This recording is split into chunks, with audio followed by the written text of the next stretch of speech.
Milhares foram às ruas nesse domingo. A esquerda se mobilizou contra a anistia para os golpistas e a PEC da bandidagem. O recado foi claro: não tem perdão para quem atacou a democracia. A repercussão em Brasília foi imediata. No Senado, já se avalia enterrar o texto da PEC. O Centrão admite a preocupação com a pressão das ruas. Mas a luta não termina no ato. O desafio é eleger mais deputados e senadores da esquerda em 2026. Sem uma bancada forte, qualquer avanço fica ameaçado. Para isso, é preciso mudar a comunicação, sair da bolha, falar simples, gerar engajamento. Não é só defender, é hora de atacar.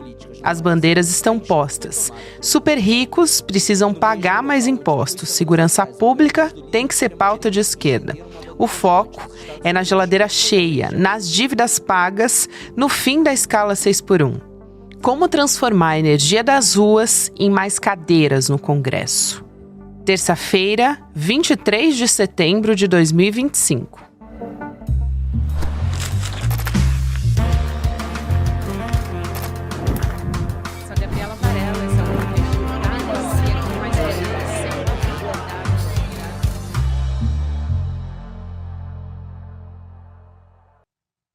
Olá, seja muito bem-vindo, seja muito bem-vinda. Está começando mais um videocast em detalhes e você já sabe que aqui de segunda a sexta-feira a gente vai analisar uma temática, uma notícia importante do momento.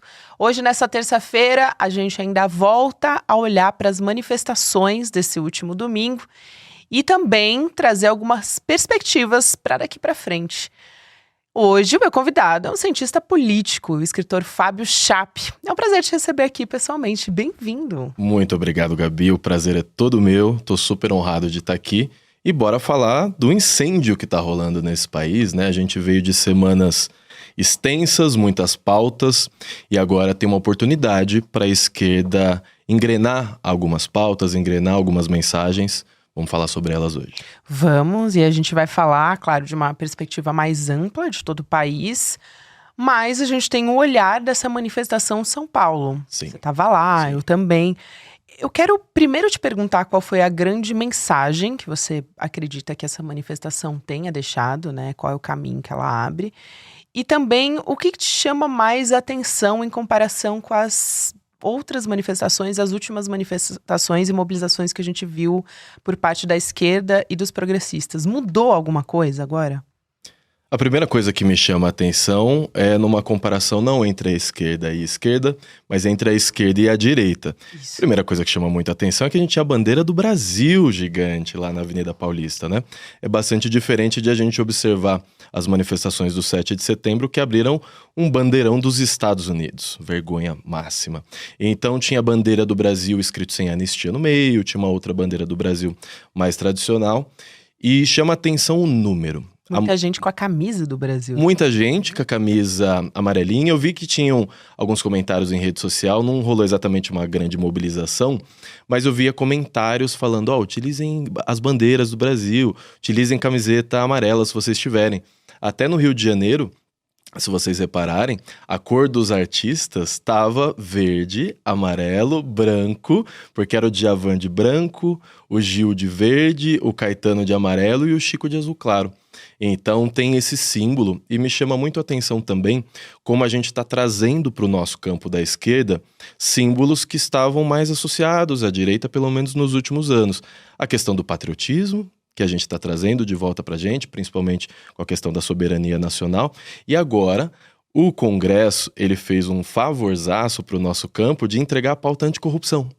Porque a PEC da blindagem, a PEC da bandidagem, entregou para o nosso campo essa pauta. Então, me chamou muito a atenção como em poucas semanas, poucos meses, a direita perdeu exatamente o que era mais simbólico para eles, que era a pauta anticorrupção e a pauta do patriotismo. Isso é super importante, esse recorte que você traz, e você falou logo da bandeira, tiveram muitos posts em rede social comparando aquele bandeirão dos Estados Unidos, Sim. naquela manifestação para Bolsonaro, né, no 7 de setembro, e é muito simbólico porque é um 7 de setembro, né, ainda por cima.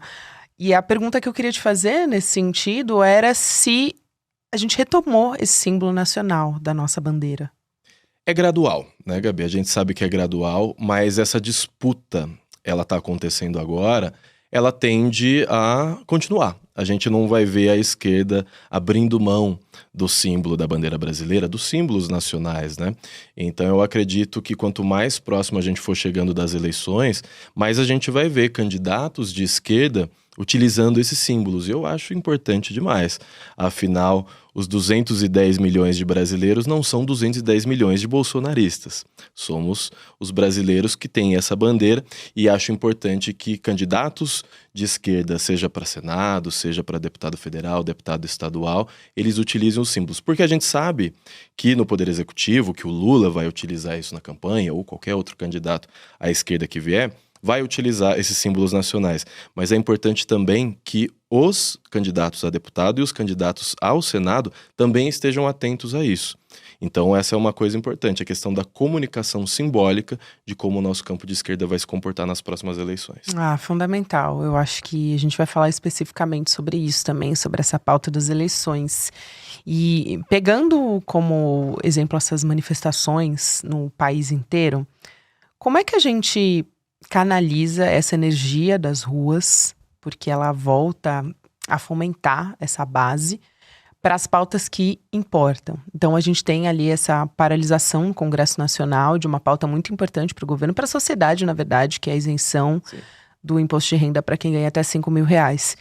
E tem outras pautas também que mobilizaram nos últimos tempos. Essa é uma pergunta até que eu queria fazer também. Qual foi a última vez que a esquerda conseguiu mobilizar tanta atenção e tanta energia para uma pauta? E eu acho que uma delas foi a escala 6x1. Sim. Então, eu acho que olhando para um horizonte, a gente tem que focar energia no que permite que as pessoas voltem a sonhar, voltem a realmente brigar pelo que é necessário. Sim.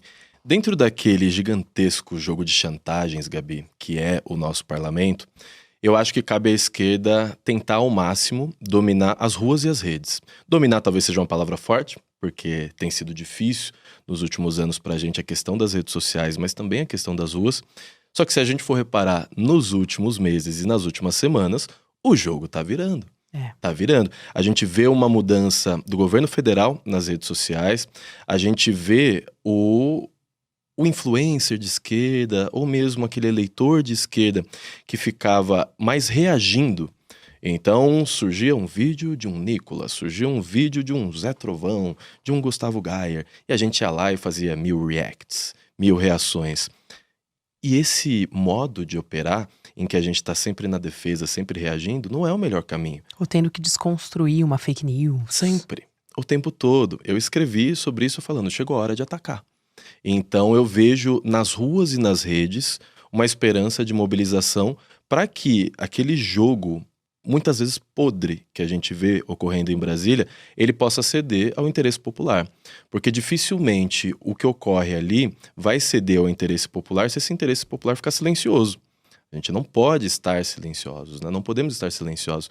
Então eu acho que essa mobilização de redes sociais, essa mobilização de rua, é o caminho para a gente conseguir, seja a isenção do imposto de renda, que é fundamental, a PEC do 6x1, a questão da blindagem, agora já está enterrada. Claro que a gente sabe que política é igual nuvem, né, Gabi? Cada hora que a gente olha tá com um desenho diferente. Mas pelo menos nesse momento, é muito provável que o Senado enterre já na CCJ. Né? Que a gente não veja um avanço disso. Talvez eles queiram em algum momento mais para frente, daqui a algumas semanas, alguns meses, talvez, dar uma mexida no texto aqui, faz aquilo ali, para ver se revive esse defunto. Mas, graças a uma mobilização forte de rua, a gente vê que essa PEC de pauta negativa para a gente, ela pode ser enterrada. Agora, as pautas positivas para a gente, talvez precisem ter o mesmo comportamento. A gente sabe que manifestação de rua é muito difícil ela funcionar com pauta positiva, né? Geralmente elas funcionam com não. Não é isso, contrário àquilo. A população vai às ruas para reclamar, manifestar, protestar contra algo. Mas as pautas positivas, talvez nas redes sociais, a gente ganhe um ânimo agora de mobilizar, de falar, de conversar. E por último, para fechar esse ponto, eu acho muito importante que a gente fale fácil. que a gente perca aquela soberba que existe em alguns discursos, que a gente perca aquela complexidade de algumas falas que fala só com a bolha. Então, para você poder falar com o trabalhador, para você poder falar com as pessoas que estão interessadas, que ganham até R$ 5.000, que estão interessadas em ter essa isenção, vamos falar fácil? Vamos entender como funciona também a comunicação com o entretenimento? E que mais candidatos a deputados e ao Senado também entendam isso. É preciso falar fácil. É preciso que as nossas pautas, as nossas mensagens não precisem ser traduzidas. Então, você fala em código, a população que precisa entender não vai entender. Você fala para a bolha, não vão entender. Vamos começar a falar mais fácil, vamos falar cada vez para mais gente e vamos entender esse jogo das redes sociais, onde que a gente pode ocupar. O que a gente pode inserir de mensagens em lugares onde antes não era exatamente... As pessoas de esquerda não eram exatamente vistas e ouvidas. Hoje eu vejo que essas portas estão se abrindo, existem oportunidades. Você falou em falar fácil, me lembrou também a mensagem que você traz em algum projeto, em uma PEC, que é, bom, a PEC ela tem um número e depois a gente dá uma conotação para ela, né? Um nome para ela, um apelido para ela, para facilitar o entendimento. E muitas vezes a gente pega na mídia hegemônica e coloca anistia. Foi uma grande discussão que foi colocada, chamar de anistia, né? Ou então dar um nome ou completar, anistia para os golpistas, ou então o PL da impunidade, a PEC da bandidagem, enfim. Isso também é importante, traduzir até para você comunicar para as pessoas diretamente uma ideia quando você está passando. Isso está embutido na mensagem também, né? Com certeza. Eu vi uma análise, eu acho que em vídeo, algumas semanas atrás, muito interessante, como algumas pautas relacionadas negativas para a esquerda, elas são no aumentativo, e as negativas para a direita são no diminutivo. Então, se é algo da esquerda, é o mensalão, é o petrolão. Se é algo que pega a direita, pega a família Bolsonaro, é a rachadinha. Então, essa linguagem, ela também envolve a gente saber utilizar a força das palavras, a força da formulação das frases, para conseguir trazer informação para as pessoas. Eu vi que pouco a pouco foi começando a mudar de PEC da blindagem para PEC da bandidagem. E eu saquei esse jogo, eu achei bastante importante que isso tenha acontecido. É daqui pra frente, Gabi, é a gente continuar nessa toada, porque se a gente tivesse essa conversa 4 meses atrás, eu ia estar muito mais pessimista. Com a comunicação do nosso campo, com o jeito de falar, às vezes muito complicado, não didático, difícil de se fazer entendido, a própria comunicação do governo federal, complexa, fraca, aí você via tentando alguns memes e uma coisa meio forçada, mas tomou forma, tomou um caminho.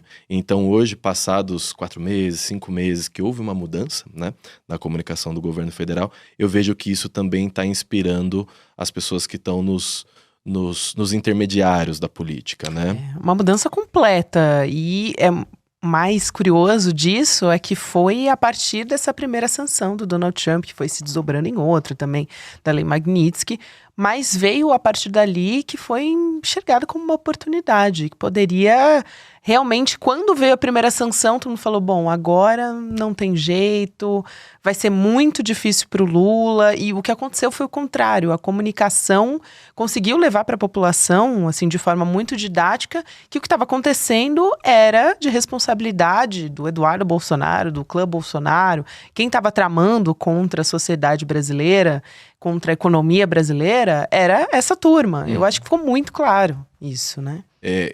Analisando tudo isso que o Trump fez ao Brasil, é claro que é grave em diversos aspectos. A gente sabe que existem muitas parcelas das indústrias, do agro brasileiro, que ficaram morrendo de medo do que poderia acontecer a partir daquelas tarifas. Mas você sabe, Gabi, que Maquiavel falava que os personagens políticos eles precisam de 2 coisas, de virtude e fortuna. Virtude é a virtuosidade, é a habilidade. Fortuna é a sorte. Então, a hora que um vento da sorte passa por você, você utiliza da sua habilidade para fazer daquilo ali, é o famoso fazer dos limões uma limonada. Com o que o Trump fez ao Brasil, ele conseguiu unir a esquerda, ele conseguiu unir os brasileiros que estavam um pouco afastados, que estavam um pouco ali desgostosos com os rumos do governo e uniu o brasileiro através de uma pauta. Então, não dá para dizer que o Trump fez para o Brasil foi só ruim. É ruim economicamente bastante, mas em termos simbólicos, ele entregou pra gente o vento da sorte, que é conseguir unir os brasileiros numa pauta para que a gente fale, quando um inimigo externo nos ataca, a gente tem que se unir. Quando um inimigo externo faz esse tipo de chantagem, que é o que o Trump fez e está fazendo com o Brasil, a gente precisa se unir.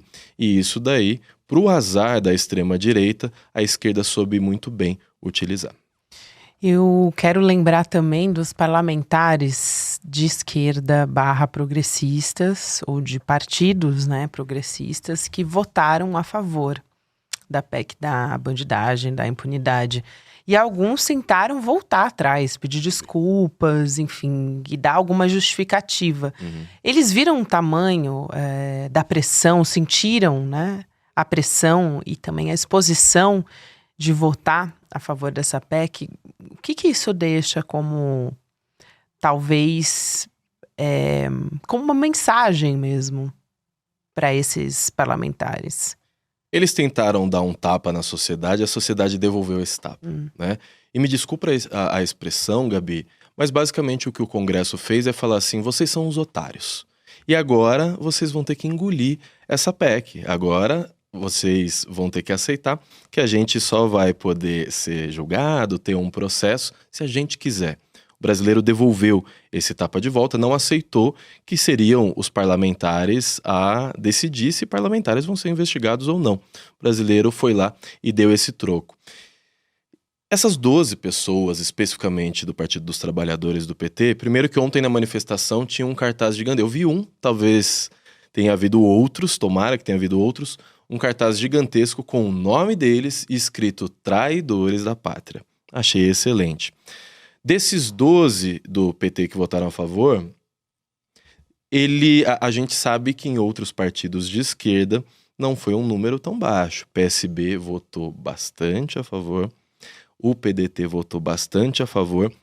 Tem um número que o Celso Rocha de Barros falou semana passada, que ele é interessante para a gente colocar em perspectiva, que é 70% do campo da esquerda votou contra a PEC da bandidagem. 6% do campo da direita votou contra. Então, por mais que a gente tenha tido esses 12 traidores dentro do Partido dos Trabalhadores, mais uma massa bem grande do PSB, do PDT, o PCdoB e o PSOL votaram 100% contra, ainda bem, Rede também. Então, a gente ainda consegue colocar em perspectiva de que a esquerda brasileira está com a pauta anticorrupção na mão nesse momento. Isso é fundamental. Fundamental. E 6% dos partidos, dos parlamentares, de deputados de partidos de direita só, que votaram contra. Então, a bola tá no nosso campo. O que a gente vai fazer a partir de agora? E dá para dizer, assim, com esses dados, e sem sombra de dúvida, essa é uma pauta da direita. Se você colocar em perspectiva. Com certeza, perspectiva histórica, eles têm utilizado essa pauta anticorrupção há muito tempo. E, mais ainda, a gente consegue ter essa pauta nas mãos sendo situação, sendo governo, o que é muito difícil. Porque geralmente quando você está no governo, você é o teto de vidro, né? O seu campo político vira teto de vidro. Então, assim, as trapalhadas que a família Bolsonaro tem feito, e não só a família, mas que os parlamentares de direita têm feito, são incríveis, né? Sempre tem uma coisa assim da gente falar, a gente que é do campo de esquerda fala assim, a direita tá super preparada, tá super organizada e tudo mais. E eles falam a mesma coisa, né? Cuidado com a esquerda, que a esquerda tá super organizada e tudo mais. Mas eu vou falar que nessas últimas semanas, nesses últimos meses, tudo que o campo da direita não tem feito é planejamento estratégico. Fazem tudo de improviso e estão entregando na nossa mão, de bandeja, pautas que eram historicamente, ou pelo menos nos últimos anos, eram deles. Eu puxei essa questão de ser uma pauta de direita pelos dados, né, a PEC da bandidagem, pelos dados que você trouxe, Fábio. Eu acho fundamental você ter colocado aqui, o Celso Rocha de Barros também, porque eu ainda vi manchetes na imprensa hegemônica puxando para um doisladismo. Então, eu acho que isso precisa estar muito claro, porque a gente está num contexto Isso tudo está acontecendo em meio a uma continuidade do golpe. A gente teve o julgamento, enquanto isso estava sendo negociado uma anistia no Congresso, inclusive pelo Tarcísio de Freitas, que voltou atrás, logo depois que viu que não ia dar certo para ele, né, que seria ruim politicamente. Então ele volta atrás logo depois, na segunda-feira, e na mesma semana a gente tem a decisão do Flávio Dino de suspender as emendas PIX em quase 700 milhões. Junto com isso vem esse pacote todo, que é avanço de anistia, PEC da bandidagem, tentar salvar o mandato do Eduardo, tudo junto. Então, eu acho que essa mensagem precisa estar muito clara, né? Muito clara. E assim, eles não vão desistir, Gabi. Eles não vão desistir. A gente ainda não sabe o que pode ocorrer de interferência aqui no Brasil nas eleições do ano que vem. Porque o governo Trump não vai simplesmente deixar para lá. Eles vão continuar tentando fazer essa intervenção, até porque, muito provavelmente, a política dele é de esfera de influência. Então, dane-se o que está acontecendo na Ucrânia, dane-se o que está acontecendo em Gaza, a América Latina vai ser o meu quintal. É isso que está se desenhando no planejamento do Trump, é isso que a perspectiva está nos mostrando. Então eles não vão desistir. Não é porque a gente está tendo, é porque a gente teve o julgamento dos golpistas agora, com a condenação deles, que eles vão deixar de tentar anistias no futuro, que a gente corre o risco em algum momento de militares se mobilizarem novamente, porque enquanto também a gente não alterar esse currículo militar, eles vão continuar aprendendo que 1964 foi uma revolução. Então existe também uma necessidade do campo da esquerda discutir o currículo militar, discutir a formação dos militares, porque é o que a frase tem dito: se você não pune os golpistas hoje, eles são quem vai conseguir o golpe amanhã. Então é preciso que a gente puna, é preciso que a gente reformule o currículo deles, porque o golpe está sempre à espreita. Basta a gente piscar, basta a democracia dar uma escorregada, que eles podem se organizar e tentar novamente. Isso. E aí você traz essa análise que você até já tangenciou aqui sobre a importância da comunicação, né, desse caminho por meio da comunicação, e a gente olhar para a próxima eleição e ir com tudo para eleger realmente deputados, né, senadores de esquerda. Sim. Então, qual que é esse caminho que você aponta por meio da comunicação? E outra coisa, você falou sobre normalmente a esquerda se defender. Sim. Seja em relação a uma fake news, seja reagir a alguma postagem da extrema-direita. Essa manifestação, ela ajudou a virar esse jogo? Ou esse jogo já começou a virar lá naquele momento das sanções? Cada pecinha desse grande quebra-cabeça está sendo encaixada aos pouquinhos. Uma coisa que eu acho bastante importante quando a gente fala de comunicação política, o que precede a comunicação política é a ação política.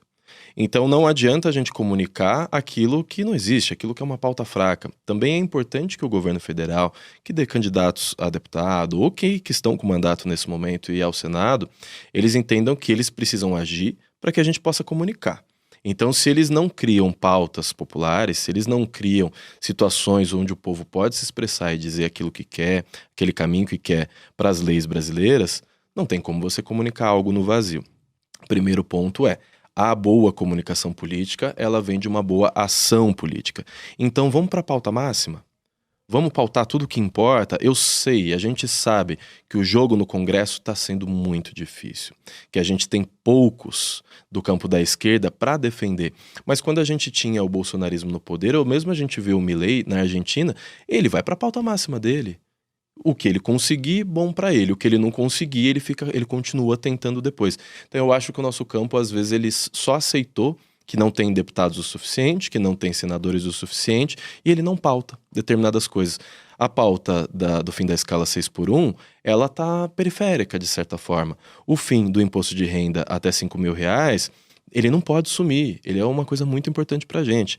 A reformulação do currículo militar é outra pauta bastante importante. E aí existem outros caminhos que eu acredito que são bons, que são positivos para os candidatos da esquerda, que é a pauta da segurança pública.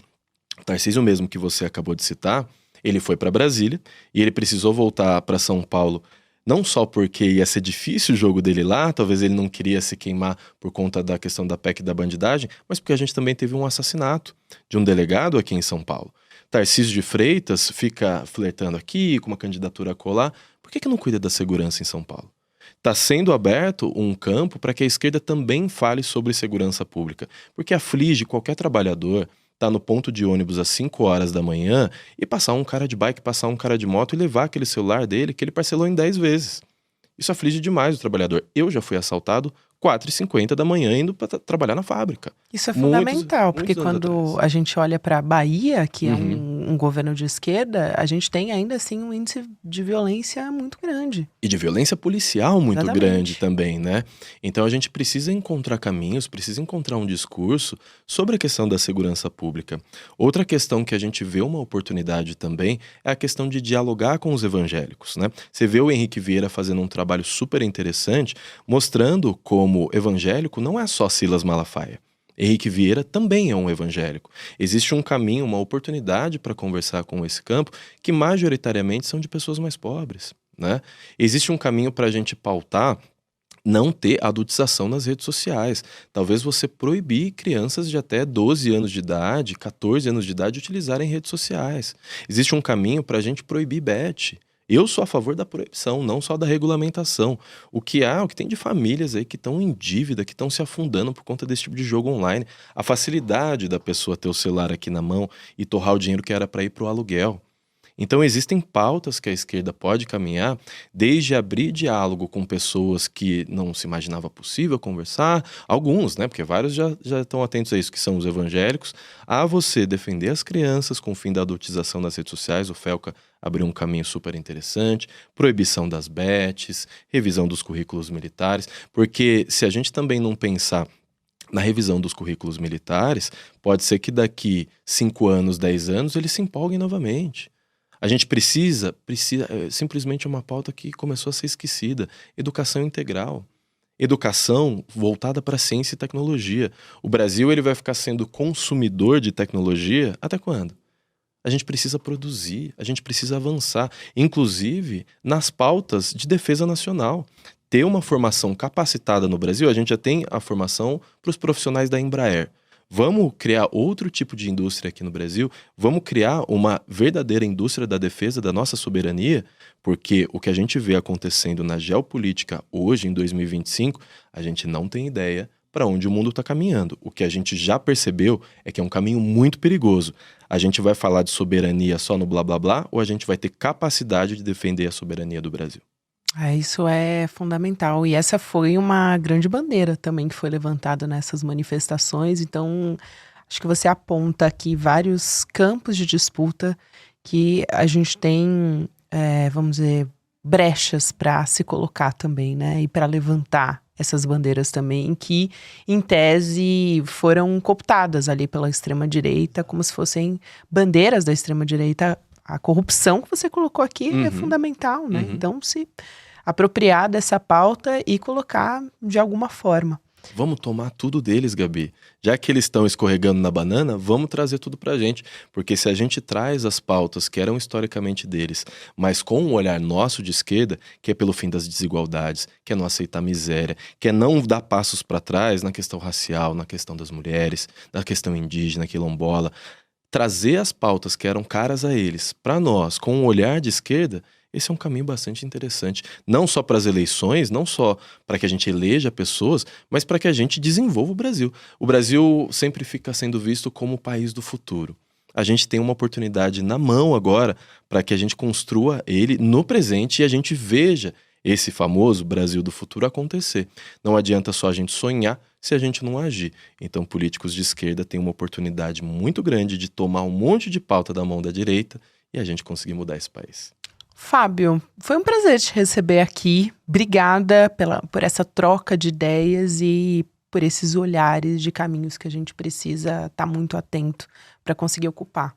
Eu espero que a gente consiga. Gabi, o prazer foi meu. Muito honrado de estar aqui no ICL pela primeira vez. E muito obrigado a você, muito obrigado à audiência, muito obrigado a todos que nos assistiram. Obrigada, Fábio. Pode voltar mais. Quero muito. Chame que eu venho. Até a próxima. Valeu. E eu tenho um recado aqui para você que quer aprender a cuidar do seu dinheiro. A gente tem o nosso Guia para a Liberdade Financeira, uma aula aberta do Investidor Mestre, disponível para você descobrir quais são as melhores estratégias Para conquistar a autonomia financeira, cuidar do seu dinheiro, se você não tem a menor experiência com isso, como eu, por exemplo, a gente pode aprender com o Edu Moreira, que tem mais de 20 anos no mercado financeiro, então ele tem experiência de sobra para poder ajudar a gente nessa empreitada, é bicampeão do IBEST também, do prêmio como maior influenciador de economia e negócios.